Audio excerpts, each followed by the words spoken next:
Part 2, Rahasia Tumbal di Bawah Hotel Terkutuk. Sebuah proyek hotel mewah yang dibangun di atas tanah yang menyimpan dendam puluhan tahun.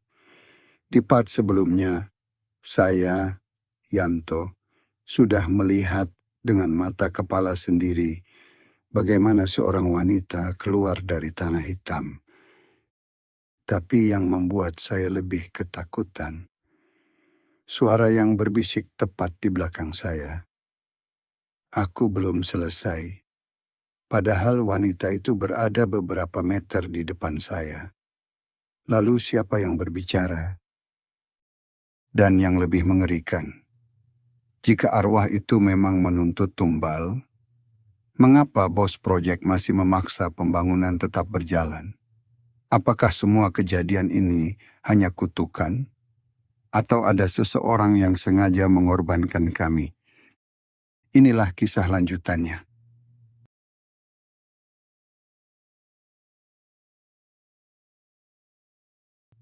Selamat datang kembali di Mister Mistis. Tempat di mana kisah horor, misteri, dan teror dari dunia lain hadir menemani malam kalian. Sebelum cerita ini dimulai, jangan lupa tulis di kolom komentar, kalian nonton cerita ini sendirian atau ditemani. Dan buat kalian yang suka kisah-kisah menyeramkan seperti ini, jangan lupa klik like dan subscribe. Karena malam ini, kita akan kembali masuk ke sebuah tempat yang seharusnya tidak pernah disentuh manusia. Malam itu, saya berdiri membeku di tengah area tanah hitam. Kaki saya terasa berat, napas saya pendek, saya ingin berlari. Tapi tubuh saya tidak mau bergerak. Di depan saya, wanita yang keluar dari tanah itu perlahan berdiri. Lumpur hitam masih menetes dari tubuhnya. Rambut panjangnya menutupi wajah. Angin malam berhembus kencang. Kabut bergerak mengelilinginya.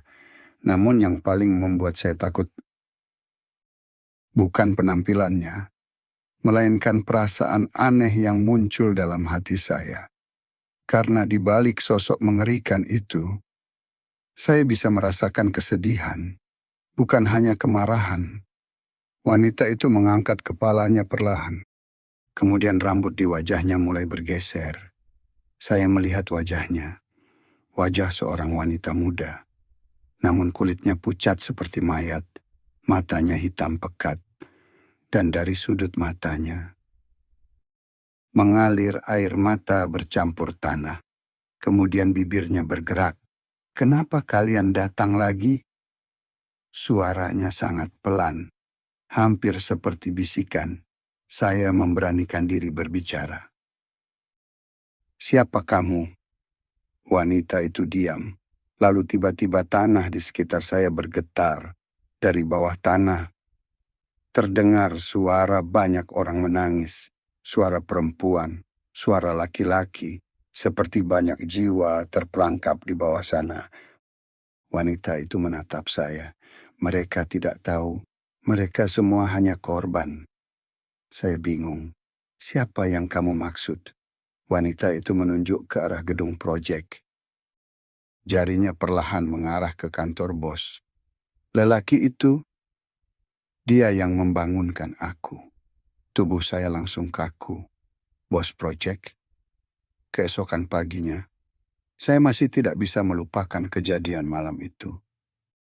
Saya menceritakan semuanya kepada teman saya, Benny.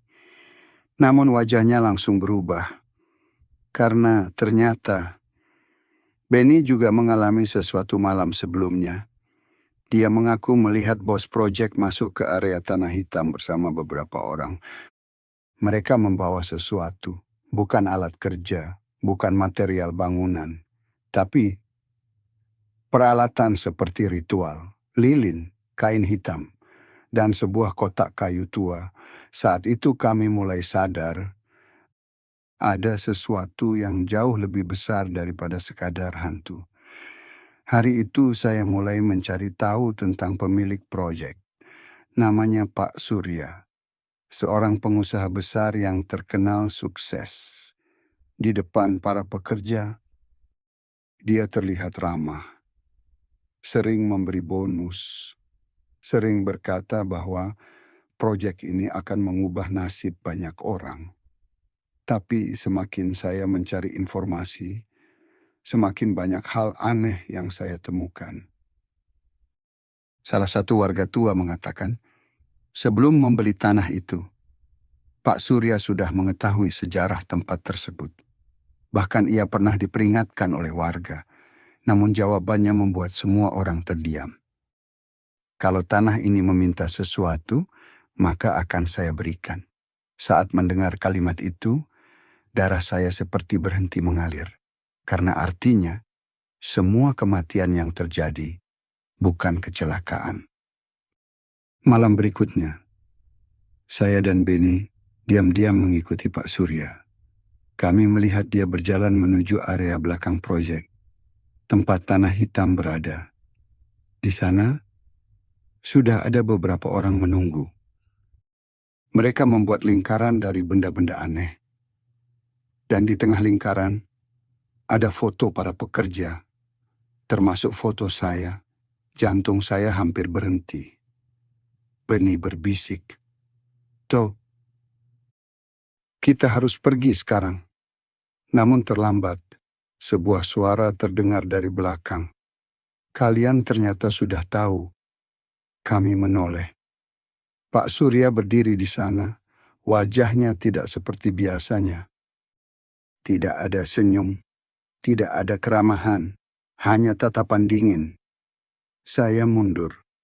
"Pak, apa maksud semua ini?" Dia tertawa kecil. "Kalian pikir proyek sebesar ini bisa berdiri tanpa pengorbanan?" Saya tidak percaya apa yang saya dengar. "Jadi Bapak sengaja?" Pak Surya berjalan mendekat. "Tanah ini sudah lama kosong. Dia membutuhkan penghuni, dan aku memberikannya." Beni marah. "Anda membunuh orang-orang."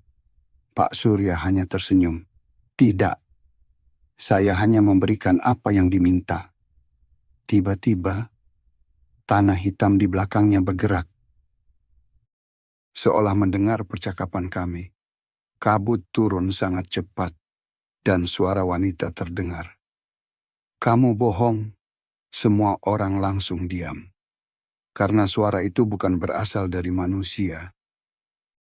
Wanita tanah hitam muncul, kali ini lebih jelas, lebih kuat, dan terlihat sangat marah. Wanita itu berdiri di antara kami dan Pak Surya. Matanya menatap tajam, pengkhianat. Pak Surya mulai panik. Untuk pertama kalinya, saya melihat ketakutan di wajahnya. "Tidak, kamu tidak bisa melakukan ini." Wanita itu perlahan mendekat. "Kamu yang memanggilku. Kamu yang membangunkanku. Tapi kamu lupa, aku tidak pernah berjanji melindungimu." Tiba-tiba, angin besar berhembus. Semua lampu proyek mati, gelap. Hanya suara jeritan terdengar. Orang-orang Pak Surya mulai berlari, tapi tanah hitam tiba-tiba muncul dari bawah kaki mereka, menarik mereka perlahan, seolah ada tangan tak terlihat yang menyeret mereka ke dalam tanah. Saya dan Beni hanya bisa melihat, tidak mampu membantu, karena kejadian itu terlalu cepat. Pak Surya mencoba melarikan diri, namun wanita itu berdiri tepat di depannya. "Kamu mengambil nyawaku. Kamu mengambil tempat peristirahatanku. Sekarang, kamu yang akan tinggal bersamaku." Jeritan Pak Surya menggema di tengah malam. Lalu, semuanya diam. Pagi harinya, warga menemukan lokasi proyek dalam keadaan kacau. Beberapa bagian bangunan runtuh, alat berat rusak, dan yang paling aneh, tanah hitam itu semakin luas. Proyek hotel akhirnya dihentikan. Tidak ada yang berani melanjutkan. Sedangkan Pak Surya tidak pernah ditemukan. Yang tersisa hanya mobilnya, terparkir di dekat tanah hitam, dengan pintu terbuka. Saya pikir semuanya sudah selesai. Saya pikir wanita itu sudah mendapatkan keadilan. Saya pikir tempat itu akhirnya tenang. Namun beberapa bulan kemudian, saya mendapat kabar mengejutkan. Ada perusahaan baru yang membeli lokasi tersebut. Mereka berencana membangun ulang hotel. Saya langsung pergi ke sana, dan ketika sampai, saya melihat sesuatu yang membuat darah saya membeku. Di tengah tanah hitam, ada papan proyek baru dengan nama perusahaan berbeda. Tapi, tanggal pembangunannya sama, seperti proyek lama. Saya berjalan mendekat, lalu melihat bekas tanah yang dulu menjadi tempat wanita itu muncul. Di sana ada jejak kaki. Jejak kaki seorang wanita, dan di sampingnya ada jejak kaki manusia lain, seolah seseorang baru saja keluar dari dalam tanah. Kemudian, saya mendengar suara bisikan.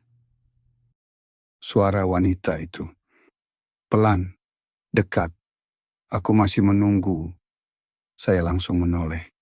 Tidak ada siapa-siapa, namun di permukaan tanah hitam, muncul sebuah tangan.